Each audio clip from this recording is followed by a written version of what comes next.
Presenta Supermercado Malbatajam, Carlos de la Vega y Turubí. Venís por precio y volvés por calidad.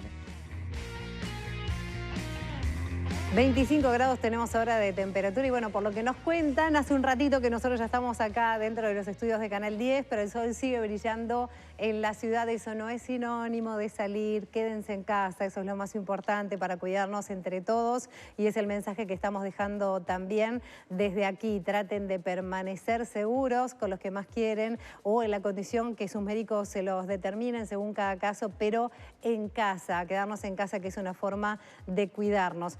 Y nosotros también aquí en La Tarde en Casa tratando de llevar la mayor información posible acerca de todos los temas que se van abriendo en base a esta nueva situación que nos toca enfrentar con el COVID-19. Y vaya que si el trabajo es una de las principales dudas, es por eso que estamos con Ramón Ruiz del BPS, representante de los trabajadores, director también del organismo. Así que muchísimas gracias por estar hoy aquí. Muchísimas gracias a ustedes por invitarnos. Por supuesto, me imagino la cantidad de consultas que deben estar recibiendo. Sabemos que son muchas las que están llegando también a través de nuestras redes y los invitamos a que nos las hagan llegar. Pero primero y principal, ¿cómo evalúan las medidas que se anunciaron en estas últimas horas con respecto al trabajo?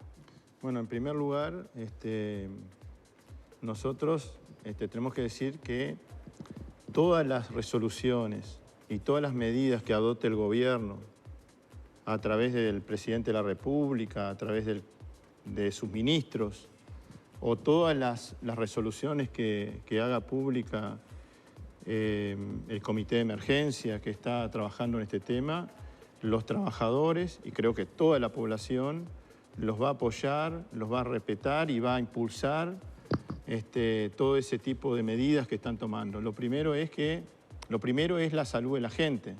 Entonces, en este momento nosotros, todas las resoluciones que han tomado los diferentes, en las diferentes instancias, el Poder Ejecutivo y que ha hecho público, ha anunciado, digamos, día a día, minuto a minuto prácticamente, porque esto es muy dinámico, muy cambiante, nosotros vamos a ser los primeros en tratar de que esas cosas, con responsabilidad y con solidaridad, se puedan cumplir.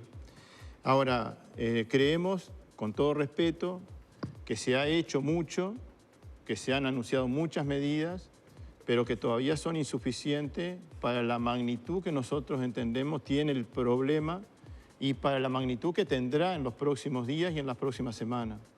Nos parece que rápidamente hay que tomar medidas y hay que lograr acuerdos importantes en un diálogo amplio, en un diálogo con todos los sectores sociales, para que intentemos de que no se rompa el vínculo laboral que hay de los trabajadores con las empresas, el vínculo laboral que hay con las trabajadoras y las empresas, porque si se rompe ese vínculo, luego va a ser muy difícil que esos trabajadores puedan reinsertarse en el mercado laboral. Entonces, esa es una de las primeras cosas que estamos tratando de transmitirle a las autoridades, porque nos parece que hay que defender el trabajo. Entonces, si hay que hacer algún tipo de medida, que esa medida no sea unilateral, que esa medida sea dialogando, sea conversando, porque hoy lo que menos necesitamos es tensiones, conflictos, sino lo que necesitamos es mucho diálogo para tomar esas medidas. Cualquier medida unilateral puede generar situaciones que nosotros no queremos como trabajadores, pero hay que defender el trabajo. Pero según su experiencia, ¿cuáles serían esas medidas que faltan y que son las que reclaman? Y por ejemplo, nosotros estuvimos trabajando junto con el Secretariado Ejecutivo del PIT-CNT y el Secretariado hizo público un comunicado que resolvió el PIT-CNT. El primer punto es la defensa del trabajo, el segundo punto tiene que ver con intentar que se impulsen una batería de medidas para apoyar a las pequeñas y medianas empresas. En este país, prácticamente el 70% de la mano de obra está contratada por las pequeñas y medianas empresas. O sea, los trabajadores que están contratados en este país, en su gran mayoría, están contratados por pequeñas y medianas empresas.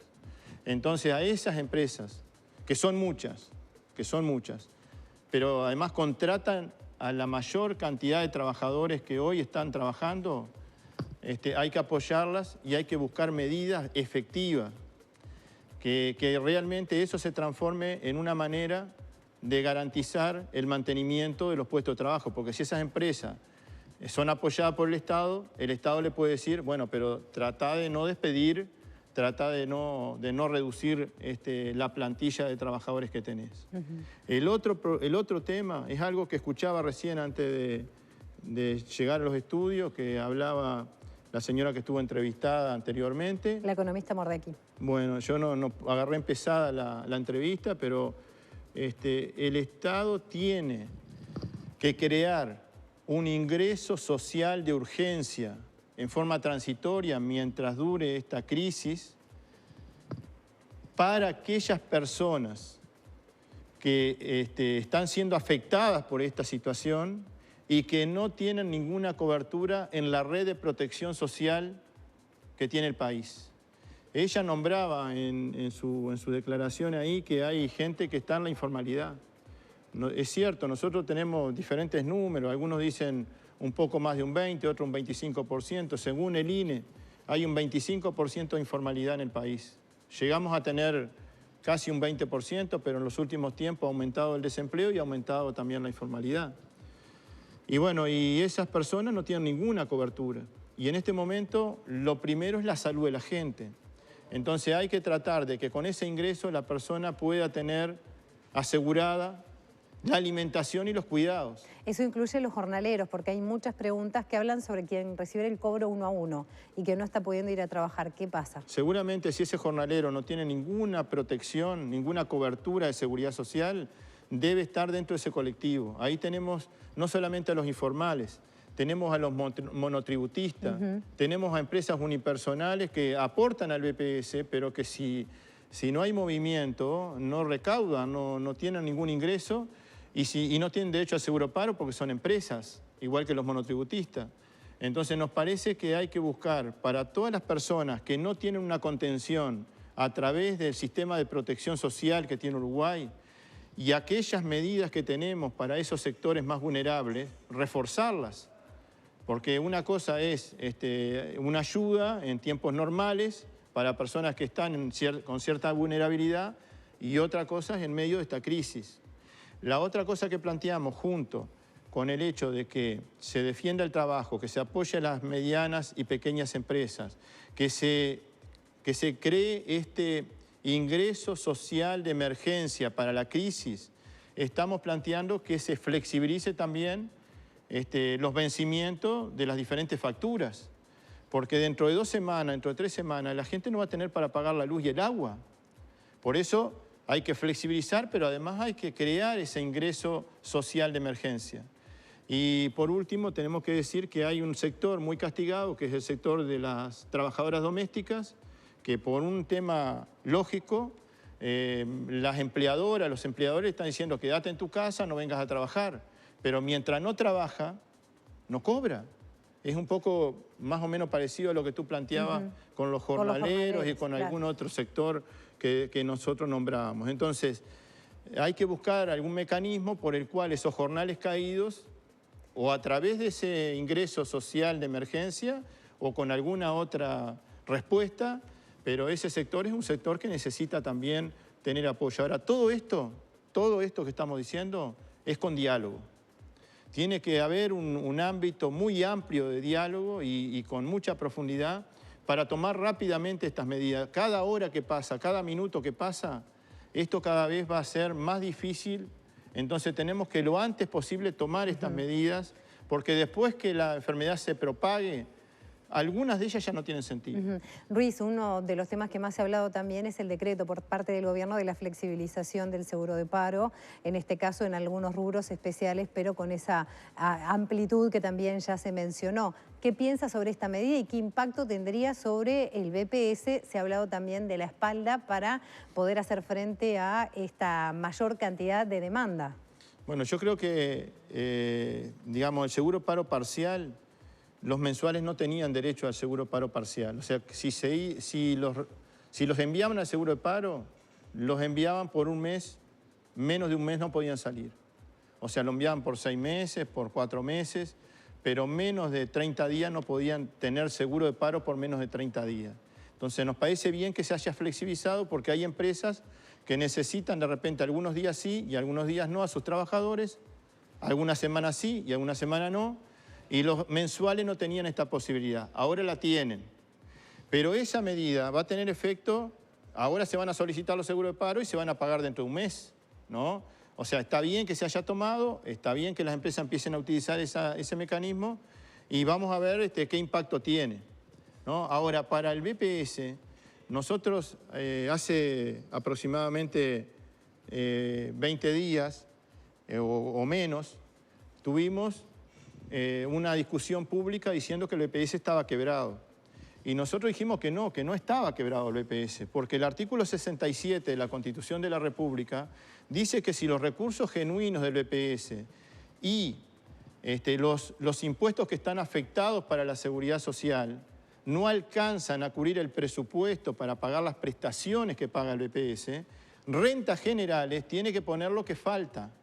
Entonces, por eso nosotros decíamos que en realidad esto no es un problema de la seguridad social, ni es un problema del BPS en particular, sino que es un tema de Estado, es un tema de cómo el Estado responde frente a los derechos que tiene la gente, porque en el Banco de Previsión Social, cuando hablamos de egreso, que nosotros nos gusta decir cuando invertimos en la gente, lo que estamos haciendo es pagando prestaciones y esas prestaciones son derechos para la gente. Entonces, ¿qué va a ocurrir ahora? Va a aumentar la cantidad de gente que va a estar en seguro de paro. Y bueno, Rentas Generales va a tener que aportar más dinero para pagar esos seguros de paro. Dentro de unos días va a aumentar la gente que va a estar certificada. Hoy ya hay certificaciones de gente que está en cuarentena, pero anda alrededor de 400 certificaciones por gente que está en la cuarentena, aproximadamente. Pero a medida de que el virus se vaya propagando, digamos, a medida que vaya contagiando a más gente o que haya más gente en cuarentena, esos certificados, esas certificaciones médicas van a aumentar. Y si aumentan, Rentas Generales va a tener que transferir más dinero para el Banco de Previsión Social. Clarísimo, y la verdad el tema, por supuesto, es sumamente amplio.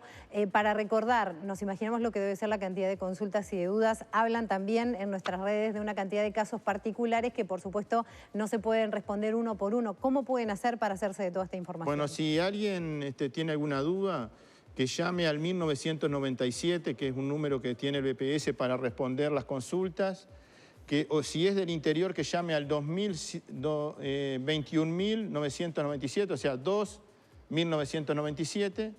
Y también se pueden hacer consultas en un correo electrónico que se llama consultawebdesempleo@bps.gov.uy. Vamos a dejar esto, te lo acabamos de entregar. Perfecto. Para que la producción de programas nos ayude, porque hay muchísima gente que tiene una angustia y una preocupación muy grande y necesita una respuesta, y estos números, 1997 y 2.1997, y el correo electrónico consultawebdesempleo@bps.gov.uy es donde se pueden presentar. Perfecto. Ramón Ruiz, director del BPS, en representación de los trabajadores, muchísimas gracias por estos minutos, por estas respuestas. Van a quedar en producción todos esos datos y aunque no lo podamos creer porque se nos han pasado los minutos, ya estamos sobre el final de esta edición de La Tarde en Casa, ya sobre el final de la semana también, sin duda es una de las más atípicas de los últimos días y con una imagen que seguramente ya debemos estar por ver de un crucero que está en este momento,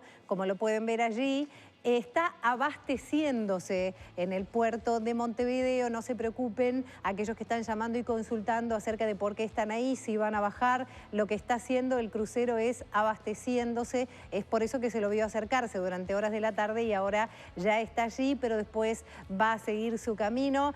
De nuestra parte ha sido un placer en nombre de todos quienes hacemos La Tarde en Casa, de todos los que están detrás de cámara, de María y también de Nano, que están en sus casas, pero ahí al firme, de Maggie Correa, que se fue unos minutitos antes por compromisos laborales, pero que acá está como siempre al firme. Gracias por elegirnos, gracias por estar para nosotros. Es un placer de todo corazón poder acompañarlos en estos días tan especiales y así vamos a seguir en los próximos días. Así que una vez más, gracias. Nos quedamos ahora con el flash informativo de Subrayado. Gracias.